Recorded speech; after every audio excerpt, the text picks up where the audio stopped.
ప్రియమైన దేవుని బిడ్డలారా, మనందరి జీవితాలకు గ్యారెంటీ ఉందా? గ్యారెంటీ ఉందా? గ్యారెంటీ లేదు. కానీ యేసు ప్రభు గ్యారెంటీ ఇస్తున్నాడు.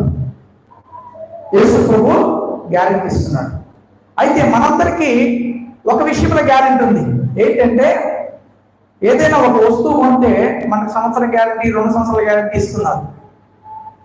ఒకవేళ గ్యారెంటీ ఇస్తలే ఏదో, కానీ మనందరికీ మటుకు మరణం మటుకు గ్యారెంటీ. నిజమా కదా? మరణం అందరికీ గ్యారెంటీ ఖచ్చితంగా. అయితే ప్రియమైన దేవుని బిడ్డలారా, యేసు ప్రభు మనందరికీ గ్యారెంటీగా ఒకటి ఇస్తున్నాడు. ఏంటంటే నిత్య జీవం. హల్లెలూయా, హల్లెలూయా. ఏంటంటే మనకు గ్యారెంటీ ఇస్తున్నది ఆయన, నా యందు విశ్వాసం ఉంచువాడు నశింపక నిత్య జీవమును.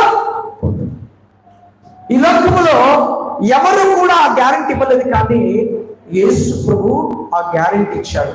ఎందుకు ఇచ్చాడు ఆ గ్యారెంటీ అంటే, ఆయనంట మరణమును గెలిచాడు కాబట్టి, మరణము ముళ్ళును విరిచాడు కాబట్టి, ఆయన మటుకే మరణం మీద అధికారము కలిగిన దేవుడు కాబట్టి, మరణాన్ని జయించగలిగిన దేవుడు కాబట్టి, అందుకనే మరణించిన నిన్ను నన్ను యేసుక్రీస్తునందు విశ్వాసం ఇచ్చిన వారిని ఖచ్చితంగా తిరిగి లేపుతా. హల్లెలూయా.